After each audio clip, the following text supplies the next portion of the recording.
Hello friends, welcome back to another vlog.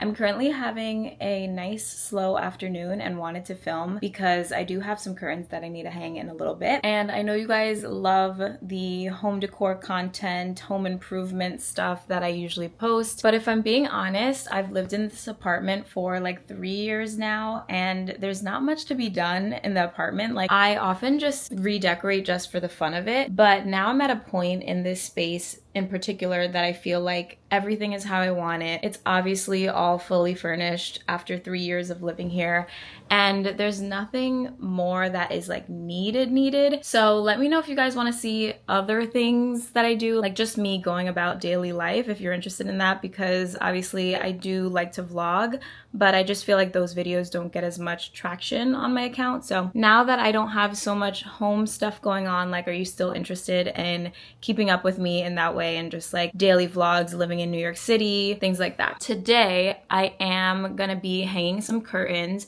As you guys know, I just hung these beautiful pink drapes and they completely transform the space in my opinion. So I want to do that in my room. Now, I already do have some curtains there that are perfectly fine, and I do actually like them because they have that striped pattern, which I think adds a little touch.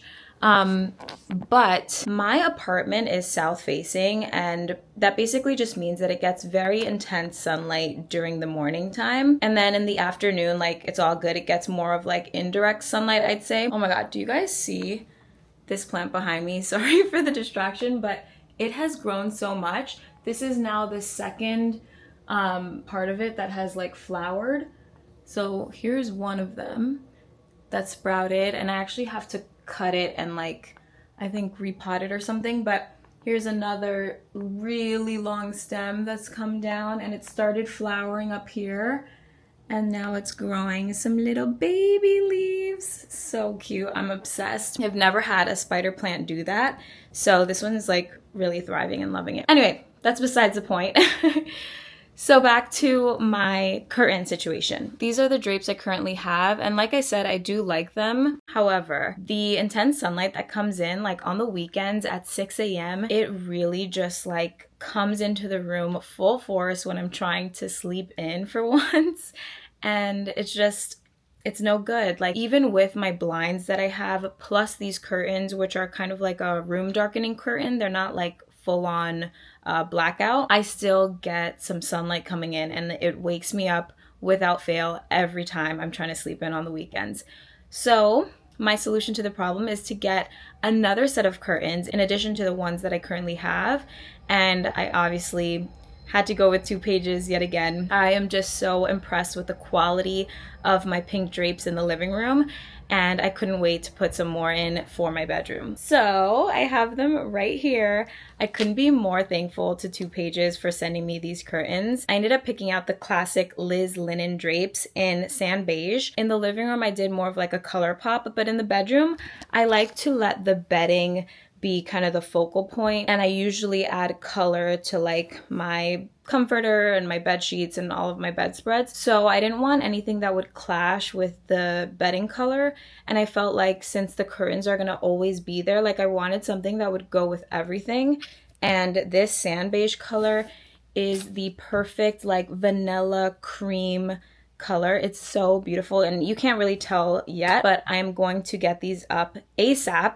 I'm so excited. You guys might be able to tell that I already tried to do this like double curtain look years ago. I did this 2 years ago where I hung curtain tracks on the ceiling, and I don't know if it was poorly done or it just like wasn't the right solution for like my specific bedroom, but there were gaps in between the tracks, so anytime I would like try to close the curtain or open them, they would slip through the gaps and just like completely fall down. So it didn't work, and now I'm stuck with this horrible looking ceiling. So hopefully we'll get to cover it up a little bit today. Unfortunately, I tried pulling it down, and like you're just left with the adhesive here, which looks even worse. That was my bad.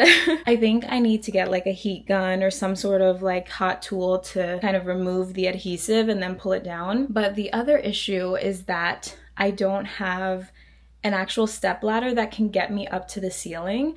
So mine only has 3 steps, and it's so short that I literally already had to call in reinforcements and bring my dining table over to my bedroom in order to get these curtains up. So that's the current situation. We've got a full dining table in my bedroom right now, and we're just gonna make it work. Anything to get the job done. You might be wondering why I even tried to attempt this ceiling track rather than just like putting the curtains on like a normal person against the wall. And that's because I have this little divot here, right? This column that is not on the other side. So there's no wall to actually drill into on this side, whereas this one has one. I ended up going back to my tried and true closet flanges. If you guys saw my living room vlog where I like redid the curtains, you would have seen that I used this same system to hang the new curtain rod, and it worked perfectly. So I already went and drilled into the wall on this side and on this side, got those up. So all we have to do now is go ahead and put the curtains on the rod, hang it up, and we're good to go. I did also have to get a new curtain rod because the distance from one side of the wall to the other is too wide for like any typical curtain rod. So I had to get one that went up to I think like 172 inches, which is crazy. But we got her. So let's get to work. I'm so ready to see how this looks and to see if it actually works to like minimize the light. Unfortunately, today is more of a cloudy day, so I won't be able to see the full effect until it's like the morning and it's a sunny day. But for now, I'm just worrying about getting them up and seeing the overall look. So I'm just gonna use these curtain ring clips just like I did before, and I'm gonna attach them directly to the curtains, place them on the rod, and then we'll be able to put them up that way. I can't stress enough the quality. I mean, they're so like heavyweight. The linen just looks so beautiful.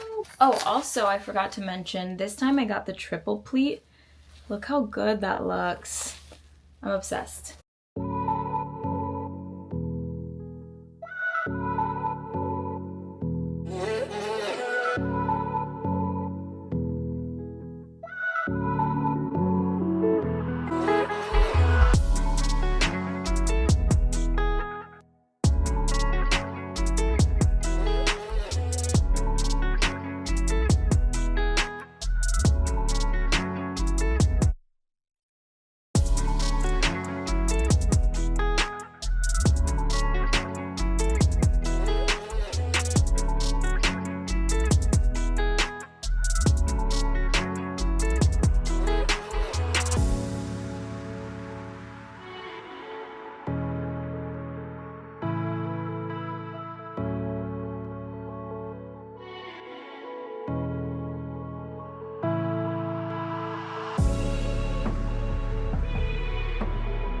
That was a lot harder than it looked just because of the sheer weight of the curtains, but wow, do they make such a difference. I mean, the double curtain look I think is just so cool. I'm so happy with how it came out.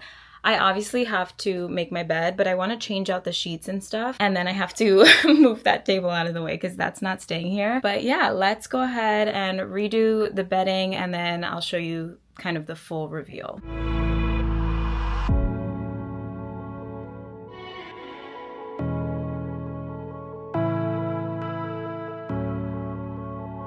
I went with a little soft purple and muted blue combination, and I like the way the two look together. So that's pretty much the bedding. I just draped my weighted blanket on the end here. Here's a look at it all together with the new curtains. Ideally, I would close this one a bit more so that it covers the curtain behind. But for now I'm leaving it because I have a little box back there that I need to get rid of. So this is what it looks like currently, and I am obsessed with these new curtains. They look so chic. They go all the way from the top of the ceiling down to the floor, which is exactly what I wanted. They're the perfect touch for my bedroom, and now I can finally say that the room is complete. And then this is a glimpse of it with the curtains slightly shut. I don't know if you can tell on your end, but there's a lot more light coming in from this side than there is on this side. So I'm already so happy with this slight adjustment. It's gonna make all the difference. I feel like the bedroom is now complete, just like my living room is. So finally the entire apartment has come together. And I hope you guys have enjoyed coming along with me like year after year and all the changes and how my style has developed and all that stuff. But moving on, I'm actually gonna get ready to go to the gym now. I know I told you guys in like January, which is so crazy, it's been so many months, that I've signed up for a Hyrox race, which is the first time I've ever signed up for any sort of like fitness competition. I've never done a marathon or anything like that.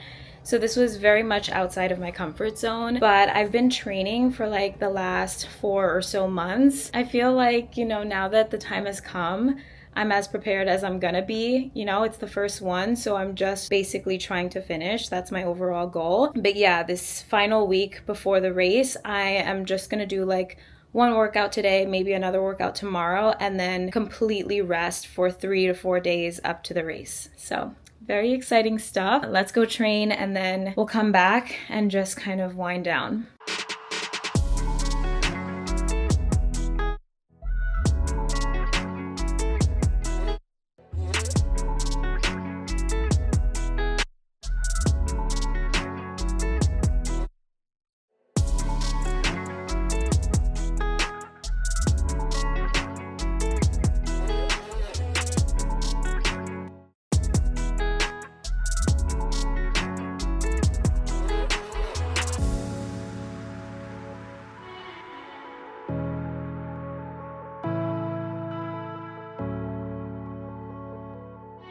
Just got back from class not too long ago. It was a nice little hybrid workout with both cardio and strength. So it was perfect for what I'm trying to train for Hyrox. But I'm about to make myself a little protein shake that I've been obsessed with recently. It's actually one that I used to get years and years ago, like I want to say like 10 years ago from Juice Generation. It's called the Peanut Butter Split, but I just rediscovered it recently and decided to learn how to make it myself. And they actually post the ingredients online and I realized how easy it was. So now I'm just making them at home. Basically, you have to like pre-freeze some coconut milk. I just get the low-fat coconut milk, throw it in like a little ice cube tray, and I take about 2 of the little cubes, put it in the blender, and then it requires plant milk. I just use almond milk, but you can use oat, like anything that you like, and then frozen banana, and then peanut butter. That's literally all that they put in theirs. Now, since I want some protein in it, I'm gonna go ahead and add some of my vanilla protein, and I also do a little bit of collagen powder. The only other change is that I use this peanut butter powder, which is just like lower calories. It has 60 calories and regular peanut butter is like outlandish. It's like 190, but you know, if I'm doing like toast and peanut butter, I'm gonna use the real stuff because the powdered stuff only really works for smoothies. I down this drink in like 3 minutes tops. Back to my Hyrox stuff. I pretty much haven't changed my method of training at all for this. I've just been sticking with my F45 routine and it's been working great for the like strength stuff. Now I am a little worried about the running aspect. I really have not been incorporating much running into my training. I feel like you're supposed to be running like 3 to 4 times a week, and I've probably run 3 times a month, maybe, if that. So that's the only part I'm like really worried about, and considering it's like half of the race, it's definitely not a good thing. It is what it is. Like I said, it's my first go at this, so I'm trying not to put so much pressure on myself, and I just want to like have fun, enjoy the experience. I don't really measure too much. Like I do probably about half a banana, 2 tablespoons of the peanut butter, and then maybe like 8 ounces of the plant milk, and that's usually good.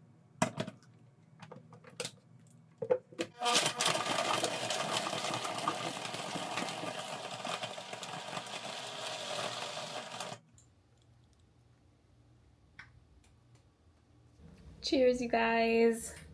It hits every time. Good morning. It is finally race day. My anxiety has had me up all night. I was really hoping to get a good amount of sleep so that I felt better prepared for today, but that just didn't happen. My start time isn't till the afternoon. It's around 2 p.m. So I do have some time, but I want to get there early. I want to get there at least like 2 hours early to finish off like registration stuff. They have to write my official number on my arm, things like that. So yeah, I'm about to finish getting ready. I want to show you guys my outfit. So I picked out this little two-piece Honor Active matching set, just a little sports bra and shorts because I want to keep cool while I'm on the course. And then I did end up choosing a pop of color with the red, just so that the people who are coming to watch can spot me. So time to finish getting ready, and I will see you guys there.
Good afternoon, you guys. It is now the following day, and I just wanted to give a little recap of yesterday. I'm barely standing right now because my quads are on fire. My legs are so tired, but wow, what a day. I'm actually about to head out again to go to Pier 76 to see some of my friends who are competing. They're doing mixed doubles, so I'm excited to see them. But wow, that was so intense, and I will say it was physically the hardest thing that I've ever done. I did women's solo, so basically that means you have no rest time, no breaks. I didn't bring water with me because you basically can't retrieve any like food or hydration products from any spectators. So if you want to have like water and things, you have to keep it on your person the entire time. And I just thought that would be like too much, you know? So I didn't bring water, but that was a big mistake. I was so dehydrated. There were several points during the race where I felt like I was gonna pass out, I was gonna throw up. There were hydration stations, or there was one throughout the course, but like obviously I didn't want to like run, chug water. I don't know. I just felt like I didn't want to keep stopping and going. So I only went like a few times. In the middle of the race, I was like, I don't know how I'm gonna get to the finish line. Like, this feels so tough. So I'm just proud of myself that I finished. My two hopes were to finish in under 2 hours, and I did just that. I did secretly hope that I would get it in under an hour and 45 minutes, but I just couldn't. My heart rate was up the entire time. It was so hard for me to get it down. So I just felt like I needed to like slow my pace and take it easy. And I actually track all of my workouts with my Apple Watch, and I did the same for this one. I burned 1,600 calories. I'll put it on the screen because I took a picture of it. I was like shocked because normally for an average workout, I'm burning like 400, maybe 500 calories. And this in under 2 hours, like I really felt it. Anyway, all that to say, during the race, I was like, why did I sign up for this? I'm never doing this again. And then immediately after I finished, I was like, okay, when's the next one? Sign me up. Like, it's one of those experiences that you just, I don't know, it gets you like so hyped. It gets you so excited. I'm ready to do it again next year. So happy that I did it, that I trained for it. I will train harder and better for the next one. And that's that. I'm about to head out. I think I'm just gonna end off the vlog here. I hope you guys enjoyed a few days of my life, catching up, and I'll see you guys in the next one. Bye.